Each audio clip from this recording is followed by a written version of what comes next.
무상 시 생멸법이더라.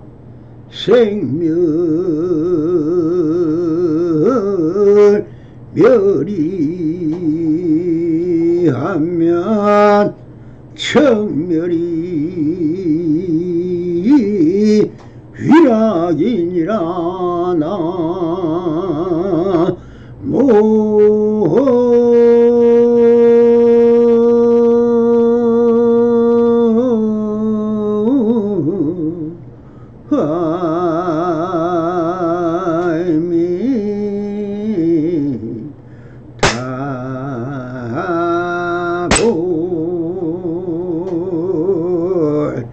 반갑습니다. 시황먹기 변만하신 우리 불보살님들과 오늘도 이렇게 불불상응하옵니다. 평상심이 도입니다. 언제나 안심인명하시어서 본불본락하옵소서. 바람이.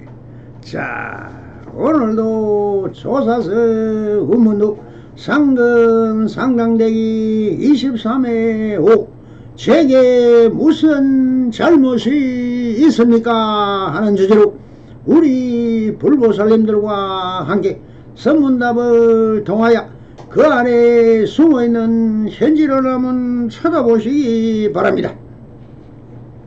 오늘도 상당법문 장에는 기록이 보면은 천여 명이 넘는 사부대중이 사찰에 함께 살았습니다. 그 중에 이미 깨달음을 얻은 스님들이 있어 운문선사의 자장이다 우장 등 선언에서 선언장과 선언에서 참선을 지도하는 스님이 있고 사찰에 기도하러 올라온 사부대중에게 불공을 올려주는 사판성과 사찰에 불공을 올리는 새벽에 도량서 사시에 올리는 사시불공 저녁에 해양불공을 드리는 사판성도 있고 외교가 있어 전체적인 질서와 법도를 지켜가는 율사 등도 있을 것입니다.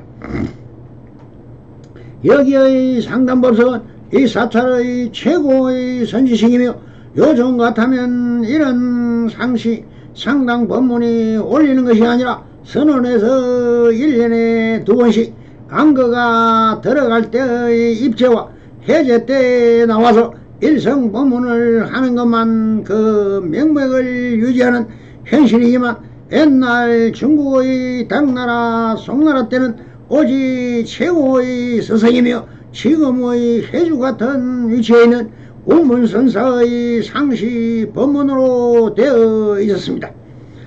상당에 올라 선사의 법문을 하는 식의 상당 법문과 수시로 하는 시중이 있고 평상시에 인연이 닿으면 바로 직설적으로 법문을 들려주는 수시 등 하루 종일 평상심으로 이루어지는 것이 선문답인 것이니 시간과 공간을 따지지 않고 언제 어디서나 선문답은 이루어진다고 보아야 할 것입니다. 작금의 한국불교는 이 일성법문을 하는 스님 한 번 보기가 너무나 어렵게 되었습니다. 이것은 오직 경전과 의식과 율법을 열어오고 있는데 선어록에 대한 진리와 자연의 법칙, 대자연에 대한 관심과 선문답에 대하여 너무나 자기와는 먼 사람이니 나는 중생심으로 살아가겠다는 자기중심적 사고에 젖어 있다고 느끼며 오직 선사들은 대문과 간판에는 선,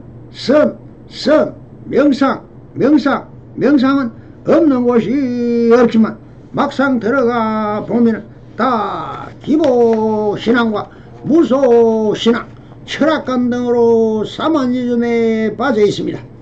안타까운 현실이지만 작금의 자본주의 시장경제 속에서 신비와 신통에 빠져 불교가 마치 신으로 믿는다면 이것은 전부 사막 외도임을 회광반조해 주시기를 빕니다. 오늘도 상담법석에서 운문선사가 많은 사부대중들에게 선문답을 하고 있다. 이제 막 찾아오는 한 스님을 보더니 이렇게 말씀을 하셨다. 얼음 녹듯 기왓장 부서지듯 하는구나 라고 하셨습니다. 왜 고문사는 상대를 두고 지금 막 찾아오는 한 스님에게 이런 말씀을 하고 계실까요? 선문답은 역시 상대성입니다. 묻는 자가 있으니 답하는 자가 있습니다. 묻지 않으면 답도 없습니다. 이건 역시 상대성 원리로 이루어집니다. 그러나 운문선사에게는 우주 전체와 지구와 운문사와 오늘 법회에 참석하신 사부대죠. 이 모두가 다 하나의 경계인 것입니다. 이 경계와 나를 구별하지 않습니다. 언제나 하나이며 둘이 아닌 것이다. 그러니 불이법문이라고 묻고 묻지 않아도 걸림없이 언제나 평상심인 것입니다.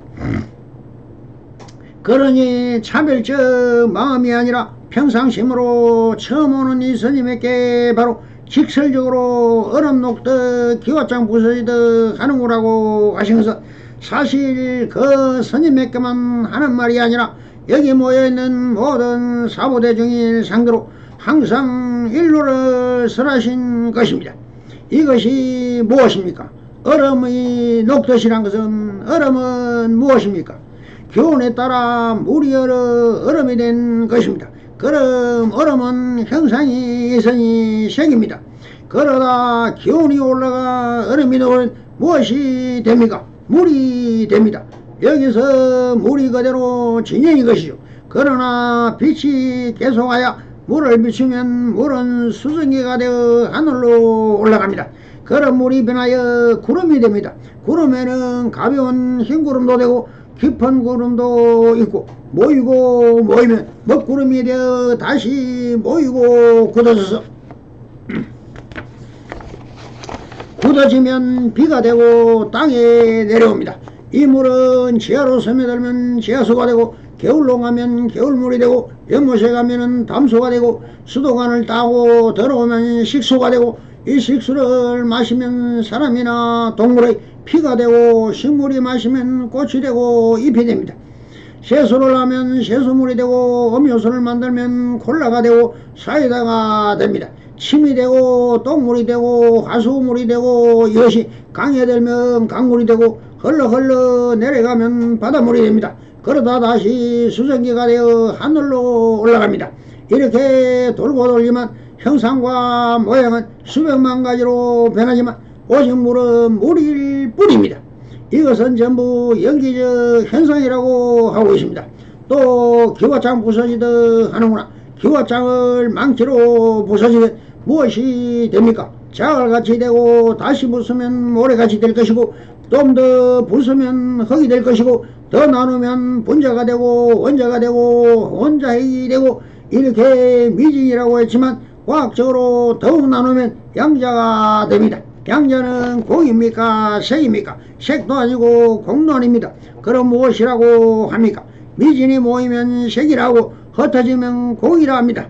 이 구문은 무엇입니까? 모이는 것은 자연의 법칙이라고 흩어지는 것을 멸이라 합니다. 그러나 물이나 흙은 없어질 수도 없고 없어질 수도 없습니다. 이것을 불생불멸인 것입니다. 사실 말이란 참별법이지만 그 사실에 색이 변하여 연기적 현상에 의하여 공이 되고 공의 연기적 모임에 따라 색이 되는 것이니 그 근본은 공이면서 색이고 색이면서 공인 것입니다. 그 작용은 바로 연기입니다. 그러나 공과 색은 오직 연기에 따라 모이고 흩어질 뿐 변하지 않는다는 것을 불생불멸인 영원불멸이라는 것입니다. 그래서 이 공과 연기와 색, 셋이 모여 삼위일체가 되는 것이 중도실상이라고 합니다. 이것으로 셋이면서 하나이고 하나이면서 셋인 것이니 이 중도법문은 바로 부처님의 일성법문이고 선사들의 불의법문을 뜻하고 있는 것입니다.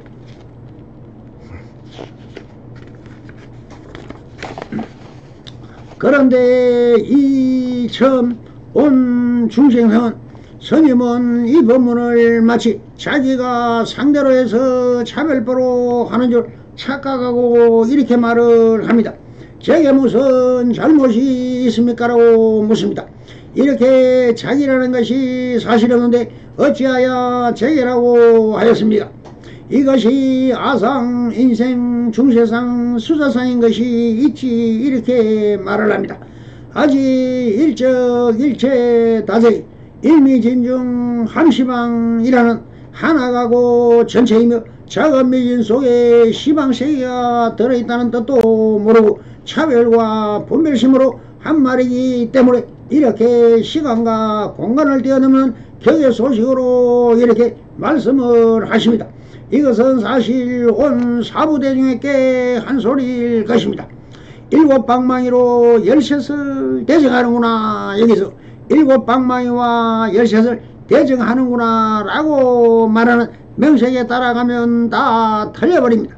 일곱이든 열셋인 방망이든 모냥 그대가 입을 닫게 할 때까지 때리겠다는 것입니다. 어느 도난입니다.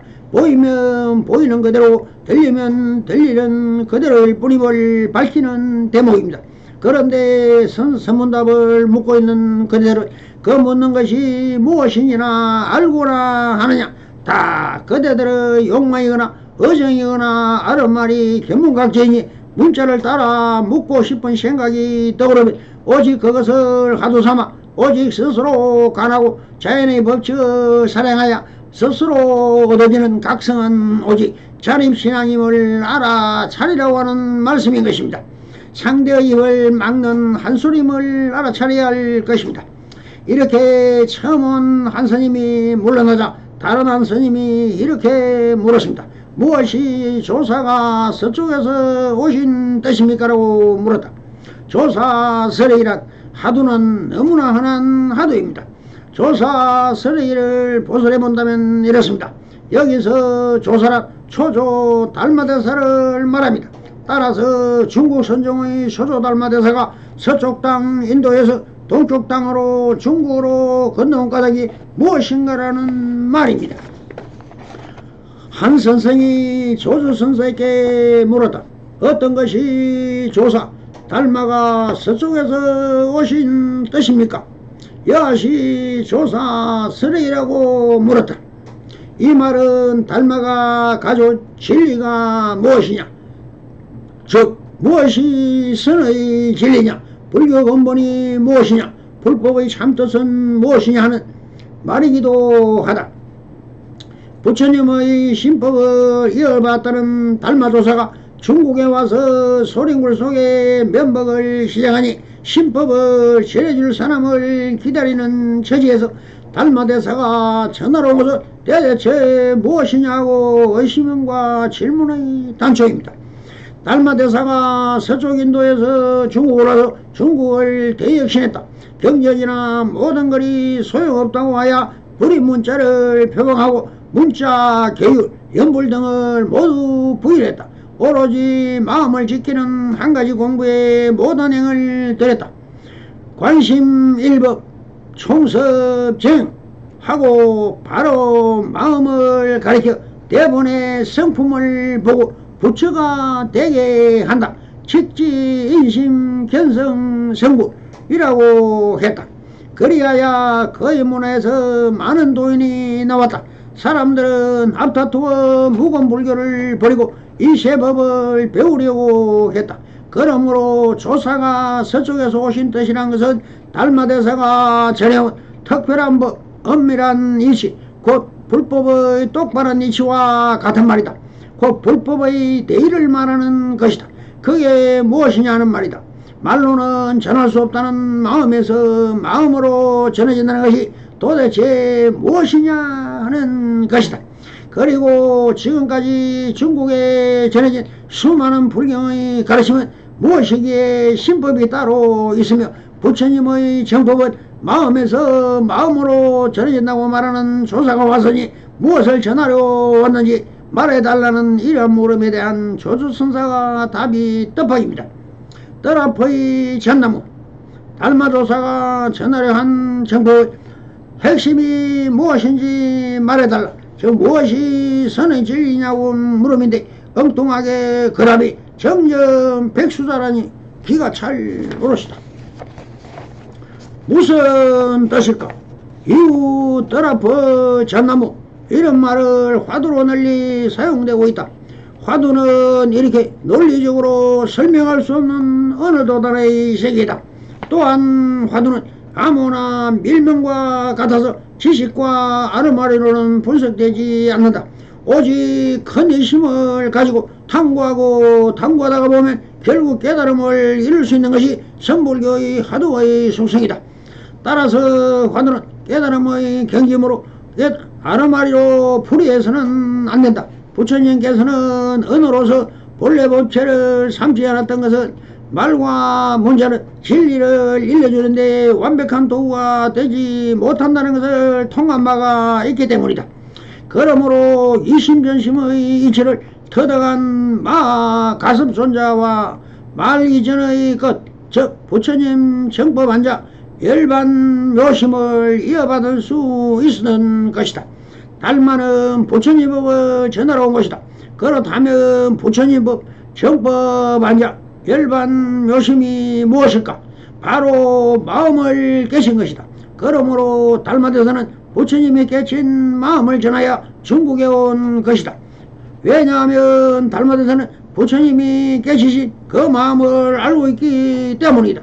그 역시도 부처님과 똑같은 마음을 깨쳤기 때문이다.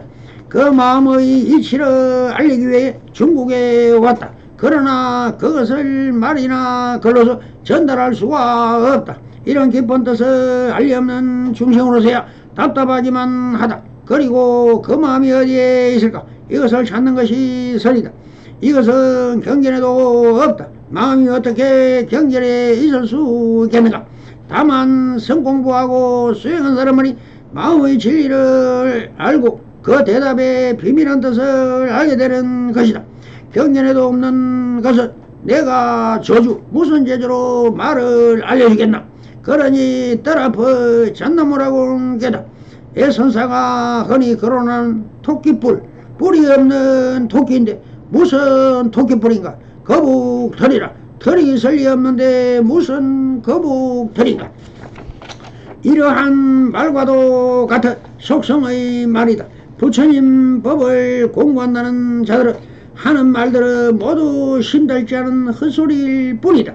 본문사를 잊어버리고 지말사에 걸려 세월만 보내는 사람들, 따라서 이치로만 알려하고 들려달라고 하니 어느 문자로 흉내만 내는 사람에게 이번 일러줄 말이 정전 백수자밖에 더할 말이 없었던 것이다. 말장난이나 분별할 생각 그만두고 가서 정진하라는 경책이다. 경로는 깨치라는 말이다. 실답지 않은 분별을 아무리 해봐야 무슨 소용이 있느냐. 달마대사 설의 진리는 너가 생각하는 그런 일을 아는 말이 없다. 너 자신의 분별심을 버리고 깨칠 때 드디어 드러난 것이란 의미다. 이해를 돕기 위해 굳이 조금 풀어본다면 잣나무는 감정이 없이 무심한 나무라. 무심이면 공한 것을 뜻한다. 즉 무심한 공상대가 바로 달마대사가 서쪽으로부터 가지고 온 선의 진료, 그대가 찾는 깨달음의 세계라는 말인데 이런 해석도 주제넘은 짓이다. 그 진리의 말밖에 있다. 흔히 답을 찾느라 불교서적을 뒤적거리며 아르마리로 찾다가 시간 낭비하지 말고 그리하여 가르치는 달은 바로 보지 못하고 달을 가르치는 손가락만 보는 일이 없도록 할 일이란 말이다. 또 비슷한 이야기가 전한다. 당나라 시대 우두종의 승려 선사에게 어떤 수자가 물었다. 조사가 서쪽에서 오기 전에 중국에 불법이 있었습니까? 달마 미래 차토시 환유 불법 야무. 이에 대한 물음의 답이 망고 장공의 일조 부월이라. 망고의 변함없는 허공에 하루아침에 바람과 달이 있더라. 태고부터 이소온 영겁의 하늘 공간에 어느 날 문득 바람 한번 스쳐 지나가고 달이 비친 격이랄까. 달마가 서쪽에 오기 전에도 석가가 입을 열어 설벌하기 전에도 불법은 이미 공속에 있었다는 얘기다. 달마의 전법이나 석가의 설법은 모두 망고 창공의 일조 풍월에 지나지 않는다는 지적이다. 모든 것이 곧 그 속에 있음이라는 말이다. 그래서 부처님은 말씀하셨다. 이 진리는 내가 만든 것이 아니며 다른 사람이 만든 것도 아니다. 열애가 세상에 나오건 안 나오건 이 진리는 세상에 항상 있는 것이다. 열애는 다만 이 법을 깨달아 중생에게 설할 뿐이다라고 하셨다. 어차피 해답은 있어도 정답은 없나니 조사의 말을 믿는 어리석음을 범하지 말라. 오늘도 해와 달과 별이 뜬다. 어느 틀에 갇힌 바람 따라 유해하고 있는 가서북고의 나는 바람이 불면 살고 싶어진다는 구절을 떠올린다라고 하면서는 노래합니다. 이 조사스레이라고 물은 스님에게 우문선사는 이렇게 길다란 세상에 죽도 있고 밥도 있다고 하셨습니다. 여기서 길다란 세상이란 무엇입니까? 공양시간이 되어 공양관에 가면 스님들이 쭉 늘어서 앉아 밥을 먹을 수 있는 탁자일 것입니다. 지금 여기 있는 그대로 바로 이런 탁자 위에 밥도 나오고 죽도 나온다는 말씀입니다. 완전한 동문서답 같지만 그렇지 않습니다. 차별과 분별심으로 세상을 바라보면 다 천차만별의 상이 보이지만 항상 일심 속에 무엇이나 질문 자체가 엉뚱하지만 지금 여기 달마대사가 있는 것도 아니고 너의 망상 속에 있는 견문각지를 말하니 무엇이라 하겠느냐. 진리는 상상과 상식과 지식이라는 번뇌망상 속에 나오는 것이 아니다. 그대의 평상심으로 행규자와 어묵동정 속에 있는 그대들을 물어라. 다 있는 그대로일 뿐이라는 뜻이다. 또 성불이년 맺으소서. 바라. 감사합니다.